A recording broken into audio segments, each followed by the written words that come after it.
भारत की आज़ादी से पहले कश्मीर की घाटी के अंदर एक पार्टी हुआ करती थी जिसका नाम था मुस्लिम कॉन्फ्रेंस। इस मुस्लिम कॉन्फ्रेंस से जुड़ा हुआ एक बड़ा महत्वपूर्ण व्यक्ति था जिसका नाम था शेख अब्दुल्ला। शेख अब्दुल्ला मुस्लिम कॉन्फ्रेंस के अन्य लीडरों के साथ कई बार डिफ़र करता था। उनकी दी गई टिप्पणियों से हमेशा अपनी अलग टिप्पणी देता था। एक ऐसा समय आ गया कि जब शेख अब्दुल्ला को लगा कि मुस्लिम कॉन्फ्रेंस में उसका रहना उचित नहीं है। उसने मुस्लिम कॉन्फ्रेंस छोड़कर एक नई पार्टी बनाई जिसका नाम रखा national conference, NC. NC Bharat की आज़ादी के बाद कश्मीर के अंदर एक बड़ा महत्वपूर्ण एक्टर बना। एनसी के थ्रू कश्मीर घाटी का भविष्य लिखा भी गया, तय भी किया गया। लेकिन सबसे बड़ी बात यह है कि एनसी का कश्मीर के प्रतीक और ख़ास करके कश्मीर और भारत का क्या रिश्ता है उसके प्रतीक कभी भी क्लैरिटी नहीं थी। हमेशा उसके मेंबर्स जो थे उनमें एम्बिग्विटी बनी रहती थी। आप एक उदाहरण लीजिए, मार्च 1964 की बात है। एनसी के कई मेंबरों ने सड़कों पर उतर के एक नारा लगाना शुरू कर दिया। उन्होंने ये नारा लगाया कि महाराजा हरि सिंह ने जो इंस्ट्रूमेंट ऑफ एक्सेशन साइन किया था कश्मीर घाटी को लेके, जिसके तहत कश्मीर लीगली भारत का हिस्सा बना था और तब से कश्मीर और आज तक कश्मीर भारत का एक लीगल हिस्सा है, उन्होंने इस इंस्ट्रूमेंट ऑफ एक्सेशन के ऊपर सवाल उठाने चालू कर दिए।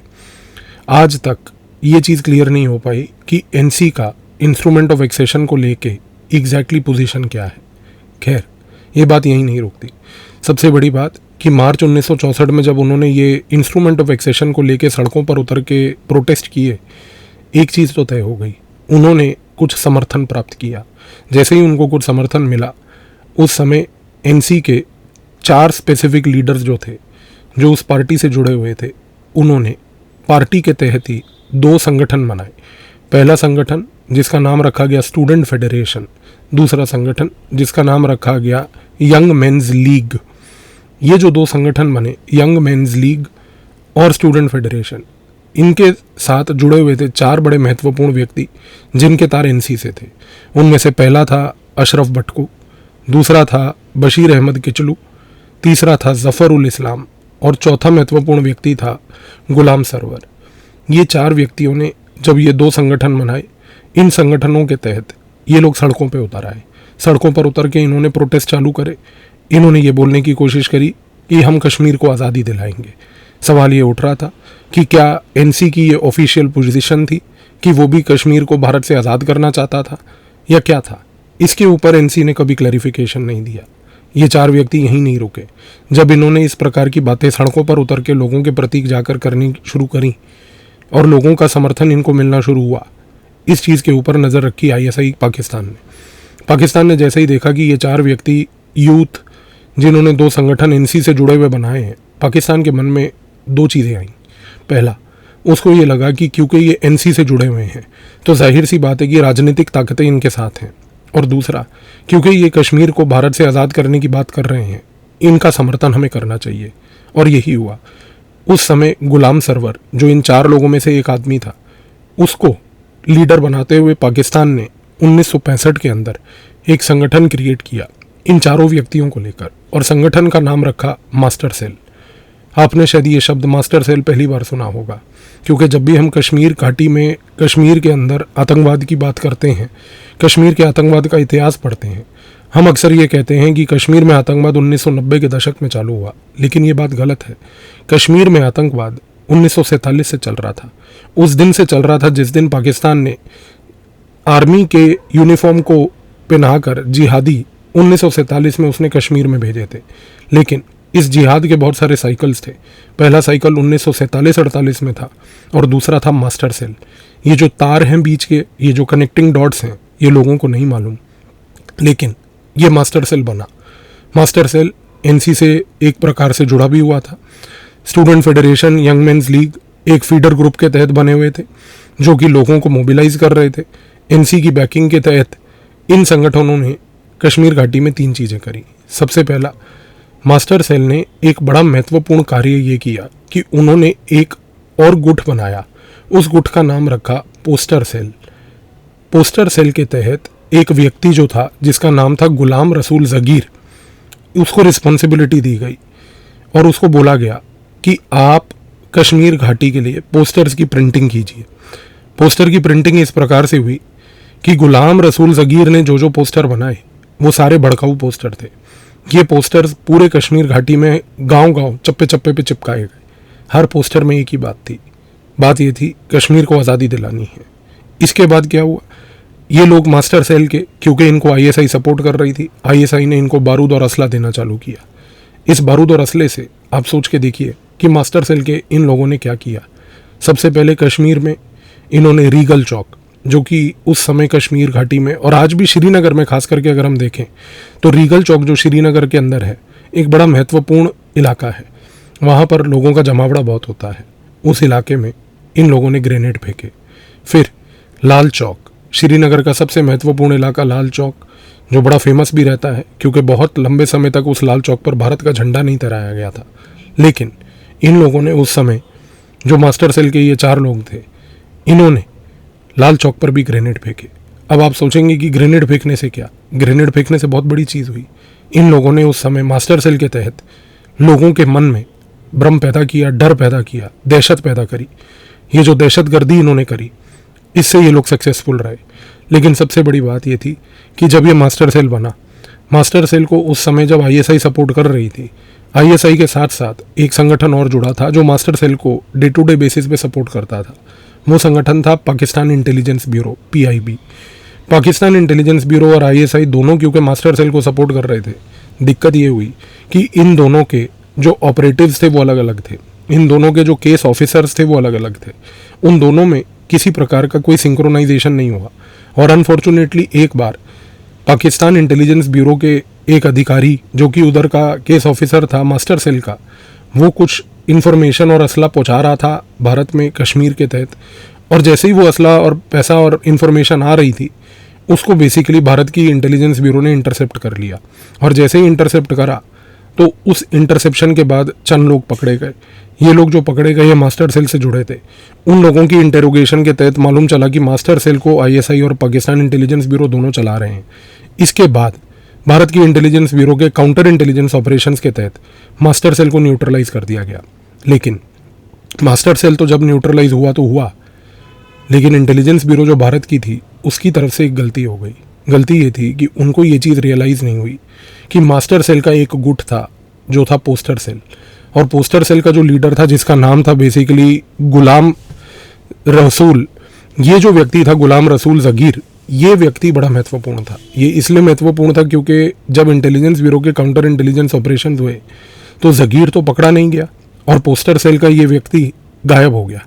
जैसे ही ये बंदा गायब हुआ, ये अंडरग्राउंड गया कुछ समय के लिए, और जैसे ही ये अंडरग्राउंड गया ये बात पाकिस्तान तक पहुंच गई, क्योंकि पाकिस्तान को ये बात तो पता चल गई थी कि भारत की इंटेलिजेंस ब्यूरो के काउंटर इंटेलिजेंस ऑपरेशंस ने मास्टर सेल को तो न्यूट्रलाइज कर दिया है, लेकिन गुलाम रसूल ज़गीर अभी भी बाकी था। कहीं ना कहीं से घूमता घामता गुलाम रसूल ज़गीर पाकिस्तान पहुंचा। ऐसा माना जाता है कि वो सियालकोट के बॉर्डर से पार करके उस समय पाकिस्तान गया।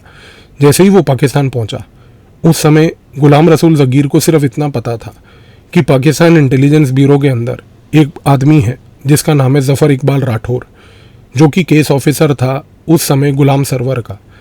उसने जाकर पाकिस्तान में सिर्फ इतना बोला कि मुझे पाकिस्तान इंटेलिजेंस ब्यूरो के ज़फ़र इकबाल राठौर से मिलना है, और ये बात उसने बोली उस समय मेजर तौफील को। मेजर तौफील उस समय पाकिस्तान आर्मी में आईएसआई की तरफ से डिप्यूटेड अधिकारी था कश्मीर घाटी में उग्रवादी हरकतों को बढ़ावा देने के लिए। मेजर तौफील ने तुरंत उस समय गुलाम रसूल ज़गीर को पकड़ा और ज़गीर को वो लेके गया ज़फ़र इकबाल राठौर के पास। जब ज़फ़र इकबाल राठौर के पास ये बैठे तीनों लोग, उस समय उस मीटिंग में एक निर्णय लिया गया कि अब सारी की सारी रिस्पॉन्सिबिलिटी जो है वो ज़गीर के ऊपर आएगी। ज़गीर को बोला गया कि आप कश्मीर घाटी जाइए, आप कश्मीर घाटी जाकर कुछ ऐसे लड़के चुनकर लाइए जो कि टैलेंटेड हों, शार्प हों, जो कि कश्मीर घाटी के अंदर पाकिस्तान के एजेंडे को चला पाएँ। जब ज़गूर वहाँ से वापस आया, उसने आते सार सबसे पहले क्या किया, गुलाम रसूल ज़गीर ने आते सार 2 बड़े महत्वपूर्ण व्यक्ति पकड़े। पहला व्यक्ति था मोहम्मद असलम वनी और दूसरा था अहमद खान। ये 2 व्यक्तियों को पकड़ के, जो उसके खैर दोस्त थे, जो मास्टर सेल से पहले भी जुड़े हुए थे, इन लोगों को पकड़ के ज़गीर वापस लेके गया पाकिस्तान।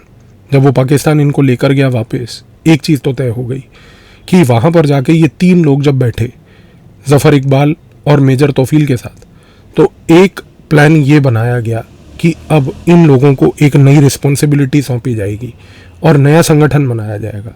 और ये नया संगठन इवेंचुअली बना। ये नया संगठन पाकिस्तान की इंटेलिजेंस ब्यूरो और आईएसआई दोनों के कोऑर्डिनेशन के तहत बना।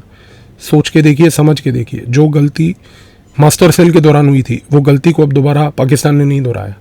उसने गुलाम रसूल ज़गीर को पूरा सेंट्रल पॉइंट बनाकर, उसके साथ मोहम्मद असलम मनी जो वो लेके गया था जिसको, और अहमद खान जो उसका दूसरा दोस्त जिसको वो लेके गया था, इन तीनों लोगों को पाकिस्तान इंटेलिजेंस ब्यूरो और आईएसआई ने मिलकर नर्चर करके एक नया संगठन बनाया जिसका नाम रखा गया अल फाता। अल फाता को कश्मीर घाटी वापस भेजा गया।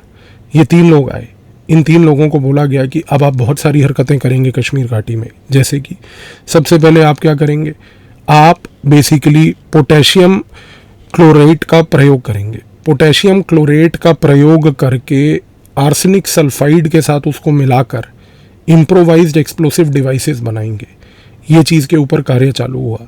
इसके बाद दूसरी चीज़ ये हुई, इन लोगों को राइफल का प्रयोग करना सिखाया गया। इन लोगों को किस प्रकार से इम्प्रोवाइज्ड एक्सप्लोसिव डिवाइसेस को प्लांट करके लोकलाइज्ड छोटे छोटे एक्सप्लोशंस करने थे वो सिखाए गए। और सबसे बड़ी बात, इन लोगों को बोला गया कि एक पाकिस्तान का बहुत ही महत्वपूर्ण आदमी जिसका नाम है सलीम जहांगीर खान, ये व्यक्ति अनंतनाग में है, कभी भी कुछ ज़रूरत हो इसको संपर्क करना।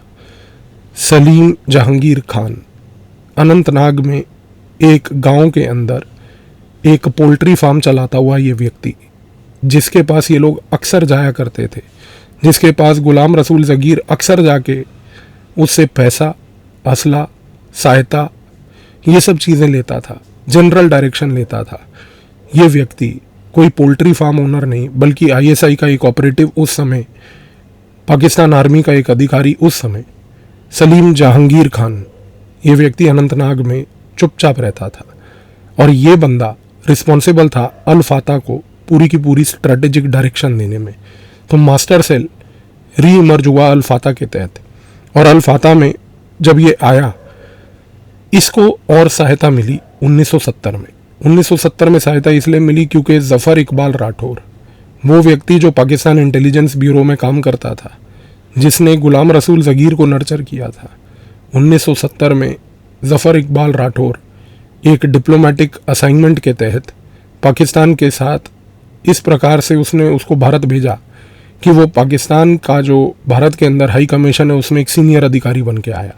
अब आप सोचिए कि पाकिस्तान इंटेलिजेंस ब्यूरो का एक अधिकारी, उसको एक डिप्लोमेटिक कवर देकर जब उन्होंने उसको भारत में भेजा और नई दिल्ली में पाकिस्तान के हाई कमीशन में भेजा, तब ये व्यक्ति यहाँ पहुंचकर गुलाम रसूल ज़गीर को डे टू डे बेसिस पे गाइड करने लगा।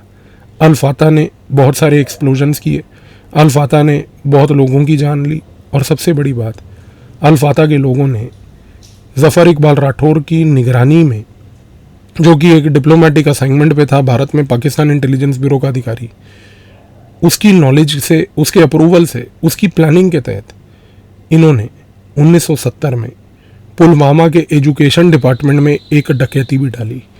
और पुलवामा एजुकेशन डिपार्टमेंट की इस डकैती के बाद वहाँ पर एजुकेशन डिपार्टमेंट के लॉकर में पड़े हुए कुछ नहीं तो कम से कम 80,000 रुपये इन्होंने चोरी किए।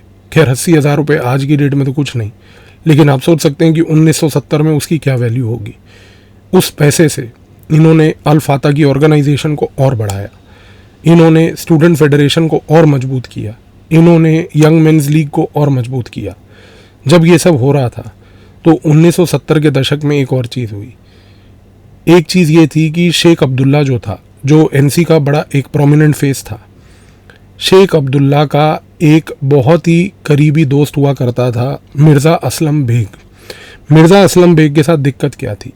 दिक्कत ये थी कि उसके अपने एस्पिरेशन थे। एस्पिरेशन ये थे कि वो चाहता था कि भाई एक दिन लॉन्ग रन में कहीं ना कहीं ऐसी परिस्थिति पैदा हो जानी चाहिए कि शेख अब्दुल्ला के बाद एनसी की कमान उसके हाथ में हो। लेकिन शेख अब्दुल्ला ने ये चीज़ नहीं होने दी।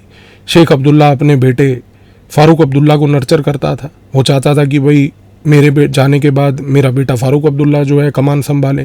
फ़ारूक ने वही चीज़ अपने बेटे उमर अब्दुल्ला के लिए करी, उमर अपने बेटे के लिए कर देगा। तो खैर ये ख़ानदानी जागीर तो इनकी चली रही है पूरी। मिर्ज़ा असलम बेग जो उस समय शेख अब्दुल्ला का एक सबसे करीबी व्यक्ति माना जाता था, जब उसको 1970 के दशक में ये बात की भनक लगने लगी कि उसका कोई भविष्य तो है नहीं, तो उसने उस समय से पहले ही अपनी एक अलग संगठन बना ली थी। उस संगठन को जो उसने बनाया था उसका नाम था प्लेबिसाइड फ्रंट। और प्लेबिसाइड फ्रंट के तहत अब मिर्ज़ा असलम बेग भी उस समय जो है बहुत भारत विरोधी बातें करता था, कश्मीर को तोड़ने की बातें करता था। और सबसे बड़ी चीज़ क्या हुई, जब ज़फ़र इकबाल राठौर जब दिल्ली आ चुका था, जब ये व्यक्ति पाकिस्तान हाई कमीशन में पोस्टेड था, उसने एक निर्णय ये लिया कि अल फाता का जो हमारा व्यक्ति है ज़गीर, उसको अब हम मिर्ज़ा असलम बेग के साथ जोड़ेंगे, क्योंकि अब आप याद कीजिए मास्टर सेल को एनसी की डायरेक्ट बैकिंग थी।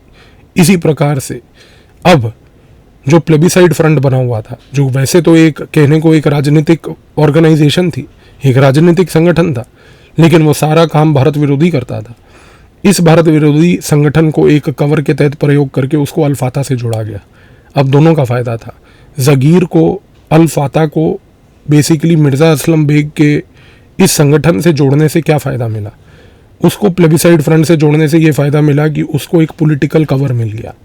और मिर्ज़ा असलम बेग जो कि प्लेबिसाइड फ्रंट का हेड था, उसको अल फाता से जोड़ने से क्या फ़ायदा मिला, उसको एक आर्म्ड विंग बना बनाया मिल गया, जो बेसिकली आर्म्ड एक्टिविटीज़ करेगा आईएसआई और पाकिस्तान इंटेलिजेंस ब्यूरो के हिसाब से। ये चीज़ पूरे 1970 के दशक में चलती रही। 1974 में 1974 में उस समय फ़ारूक अब्दुल्ला लंदन में था। लंदन से फ़्लाइट लेके वो व्यक्ति सीधा गया मीरपुर। मीरपुर है Pakistan occupied illegal occupied Kashmir area में। फ़ारूक अब्दुल्ला, आप सोचिए कि फ़्लाइट लेके मीरपुर गया। मीरपुर में एक उसने बहुत बड़ी सभा को एड्रेस किया, और वो सभा को एड्रेस करते हुए उसने दो चीज़ें करी। पहला, फ़ारूक अब्दुल्ला लंदन से जब मीरपुर जाकर वो सभा को एड्रेस करने लगा, उस सभा में उसने एक बंदूक उठाई और बोला, जब तक कश्मीर आज़ाद नहीं होगा तब तक कश्मीर के बच्चे बंदूक उठाते रहेंगे। और वो बंदूक उठा के जो उसने फ़ोटोग्राफ बनाई वहाँ पर, वो फ़ोटोग्राफ 1974 के बाद कश्मीर के यूथ के बीच में एक इतना अट्रैक्शन बन गई कि उस समय बहुत सारे यूथ जो थे उन्होंने बंदूक उठानी चालू कर दी। सोच के देखिए ये करने की क्या आवश्यकता थी, लेकिन ये हुआ। दूसरी बात, ये चीज़ सिर्फ यहीं नहीं रुकी। 1980 के दशक में जब शेख अब्दुल्ला का देहांत हो गया, उसकी मृत्यु के बाद फ़ारूक अब्दुल्ला ने जब फाइनली पार्टी की कमान को संभाला, जाहिर सी बात है कि कांग्रेस पार्टी के साथ समर्थन मनाने के बाद 1986 में जो चुनाव होने थे कश्मीर घाटी में, उन चुनावों को रिग किया गया। फ़ारूक अब्दुल्ला को ये पता था कि उसकी पूरी की पूरी कश्मीर घाटी में कोई समर्थन करने वाला व्यक्ति नहीं है, क्योंकि 1986 में 1986 में कश्मीर में फ़ारूक अब्दुल्ला और कांग्रेस के सामने एक विकल्प जो तैयार हुआ था वो था मुस्लिम यूनाइटेड फ्रंट का, सैयद सलाहुद्दीन के लीडरशिप में। और ऐसा माना भी जाता है, जो कि बात सत्य है, कई किताबों में भी डॉक्यूमेंटेड है, कि मुस्लिम यूनाइटेड फ्रंट के जो कैंडिडेट्स थे उनकी जीतने की संभावना बहुत ज़्यादा थी और वो सरकार बनाने की पोजीशन में भी थे। लेकिन क्योंकि ये पूरे के पूरे चुनाव को रिग किया गया, इस रिग करने के बाद चुनाव का जो नतीजा आया वो ये था कि मुस्लिम यूनाइटेड फ्रंट के सारे कैंडिडेट हार गए। और सडनली फ़ारूक अब्दुल्ला, जिसकी पार्टी को कश्मीर में उस समय शायद कोई नहीं चाहता था, उसकी पार्टी को पूर्ण बहुमत मिल गया। लोगों ने बगावत करी और मुस्लिम यूनाइटेड फ्रंट के उस समय लोग जो हैं तुरंत बॉर्डर पार चले गए। पाकिस्तान को एक बनी बनाई मुस्लिम यूनाइटेड फ्रंट के तहत कॉन्स्टिट्यूंसी मिल गई। Syed Salahuddin Muslim United front का जो लीडर था, उसने पाकिस्तान में जाकर पनाह ली और पनाह लेने के बाद उसने पूरा का पूरा खेल रचा 1990 में कश्मीर को जलाने का। और जब कश्मीर जल रहा था 1990 के दशक में, तब फ़ारूक अब्दुल्ला उस समय लंदन में जाकर गोल्फ खेला करता था। खैर वो तो खैर इन लोगों ने करना ही था, लेकिन सबसे बड़ी चीज़ देखिए 2019 में अगर हम आए, स्टोरी को कट शॉर्ट करें, एक चीज़ हमें देखने को मिलती है, अनुच्छेद 370 हटा, अनुच्छेद 370 हटने के बाद क्या हुआ, इन सारी पार्टियों ने जिन्होंने कश्मीर को अपनी खैरात समझ रखी थी, इन लोगों ने एक गुपकर अलायंस बनाया। जब ये गुपकर अलायंस बना तो इस गुपकर अलायंस के तहत क्या हुआ, इस गुपकर अलायंस के तहत एक बड़ी महत्वपूर्ण चीज़ हुई। इन लोगों ने बोला कि भाई हमें कश्मीर के मसले को यदि हल करना है तो भारत को एक नई रणनीति की आवश्यकता है। अब रणनीति क्या थी, पहले 1-2 साल तो इनको खुद भी नहीं समझ आई। क्यों? क्योंकि जैसे ही भारत ने अनुच्छेद 370 हटाया था, उसको 370 को हटाने के बाद भारत ने अपने पाकिस्तान के साथ संबंध बिल्कुल ख़त्म कर दिए थे। क्योंकि पाकिस्तान उस समय आतंकवाद का समर्थन करता था, जो अभी भी करता है, कोई अपनी हरकतों से वो बाज तो आया नहीं। लेकिन एक नया गेम चालू हुआ। वो नया गेम ये था कि पाकिस्तान ने जब ये बात देखी कि अनुच्छेद 370 हट गया है, तो पहले तो 2 साल वो खुद भी बौखला गया, उसको भी नहीं पता चला कि अब हम कैसे रिस्पॉन्ड करें। इस 2 साल के पीरियड में जब गुपकर अलायंस बैठा हुआ था बनकर, और जब साथ ही में वहाँ पर पाकिस्तान बौखलाया हुआ था कि अब हम इसको कैसे रिस्पॉन्ड करें, भारत ने 2 पॉइंट रणनीति अपनाई। पहले पॉइंट में भारत ने क्या कहा, पहले पॉइंट में भारत ने यह कहा कि कश्मीर में, कश्मीर घाटी के अंदर पाकिस्तान आतंकवादी हरकतें करता है। ये आतंकवादी हरकतें करने का, टैकल करने का तरीका क्या है। आप कभी भी किसी आतंकवादी संगठन को अगर आप टैकल करना चाहते हो तो इंटेलिजेंस ऑर्गेनाइजेशंस आपको एक सलाह देती हैं। सलाह ये होती है कि जो भी देश उन आतंकवादी ग्रुप्स को सपोर्ट कर रहा है, उन टेररिस्ट ग्रुप्स को सपोर्ट कर रहा है, आप उनके लिए कॉस्ट एस्केलेशन कर दो। कॉस्ट एस्केलेशन का मतलब ये होता है कि आप एक ऐसी परिस्थिति पैदा कर दो कि यदि मान लीजिए पाकिस्तान अगर भारत पे एक टेररिस्ट अटैक कराता है तो उसका रिटेलिएशन जो भारत की तरफ से होगा वो पाकिस्तान को बड़ा महंगा पड़ेगा। और ये चीज़ भारत ने करी। जब पाकिस्तान ने भारत के ऊपर टेररिस्ट अटैक किया, भारत ने 2 बार पिछले 10 सालों में एक डिस्प्ले करके पावर को दिखाया कि एक सर्जिकल स्ट्राइक के तहत हम आपकी कंट्री की टेरिटरी के अंदर घुस के आपकी टेरिटरी के उस इलाके में जाकर एक प्रिसिशन अटैक करके आपके उन टेररिस्ट को मार गिराएंगे, ताकि आपके लिए उन टेररिस्ट को इवेंचुअली सपोर्ट करना महंगा पड़ जाए। एक पॉइंट तो ये था भारत की पूरी रणनीति में। लेकिन दूसरा एक बहुत बड़ा पॉइंट था। दूसरा पॉइंट ये था कि आप पाकिस्तान की तरफ से जो आज बेसिकली बेनिफिट्स एंजॉय कर रहे हैं इस पूरे टेररिज्म के आर्किटेक्चर के, उन लोगों को आइडेंटिफाई करो। इस पॉइंट को समझिए। पाकिस्तान ने भारत के अंदर मास्टर सेल से लेके, अल फाता से लेके, स्टूडेंट फेडरेशन से लेके, यंग मेंस लीग से लेके, इन सारे ग्रुप्स को हमेशा से सपोर्ट किया है। पाकिस्तान ने भारत के अंदर एक बहुत बड़ी कॉन्स्टिट्यूएंसी बनाई है जिसको वो हमेशा से सपोर्ट करता आया है। अब सवाल ये है कि भारत के पास जो चैलेंज है वो ये कि आप इस कॉन्स्टिट्यूएंसी को आइडेंटिफाई करो कि ये कौन लोग हैं जो आज की डेट में बैठकर भारत के अंदर पाकिस्तान के एजेंडा को रन करना चाहते हैं। कौन लोग हैं जो पाकिस्तान के बिहाफ पर भारत के अंदर रह के पाकिस्तान के पब्लिक रिलेशंस ऑफिसर बनना चाहते हैं। आप एक चीज़ को ऑब्जर्व कीजिए। आपने अगर पिछले 3-4 महीने न्यूज़ को फॉलो किया है, आपने देखा होगा कि फारूक अब्दुल्ला की तरफ से कई बार ये स्टेटमेंट आया। एक स्टेटमेंट आया कि पाकिस्तान से भारत को बात करनी चाहिए, बात नहीं करी तो कश्मीर गाज़ा बन जाएगा। ये डॉक्यूमेंटेड स्टेटमेंट है, मैं नहीं बोल रहा। आप इंटरनेट पे जाके सर्च कर लीजिए, आपको डॉक्यूमेंटेड स्टेटमेंट मिल जाएगा। दूसरा स्टेटमेंट, भारत अगर पाकिस्तान से बात नहीं करेगा तो कश्मीर में हालात खराब होंगे। 2 चीज़ों को समझिए। पाकिस्तान के साथ बात करनी है या नहीं करनी है, इसके बारे में स्टेटमेंट आप क्यों दे रहे हैं? और यदि आप स्टेटमेंट दे रहे हैं, you are one of the beneficiaries of the terrorism industry from the Pakistan side. इस चीज़ को समझिए दोस्तों, ये बड़ी महत्वपूर्ण चीज़ है। आप जब ये बात बोलते हैं कि भारत को पाकिस्तान से बात करनी चाहिए, ध्यान से सुनिएगा जो मैं बोल रहा हूँ। अगर भारत के अंदर कोई व्यक्ति ये बात बोलता है खड़े होकर, एक ऐसा व्यक्ति जो कश्मीर का एक बहुत इन्फ्लुएंशियल प्लेयर है, यदि वो ये बात बोलता है कि भारत को कश्मीर के मसले को हल करने के लिए पाकिस्तान से बात करनी चाहिए, इसका खमियाजा ये होगा कि इस स्टेटमेंट के तहत कश्मीर में अनरेस्ट और वायलेंस बढ़ेगा। आप इस चीज को समझिए क्यों। जब आप ये बात बोलते हैं कि कश्मीर के मसले को हल करने के लिए पाकिस्तान से बात कीजिए, तो ये सिर्फ पाकिस्तान की भाषा नहीं बोल रहे हैं आप। इस प्रकार के स्टेटमेंट को देने से आप एक मैसेज पूरे ग्लोबल कम्युनिटी को ये दे रहे हैं कि कश्मीर का मसला अभी भारत और पाकिस्तान के बीच में पेंडिंग है, ये एक डिस्प्यूट है।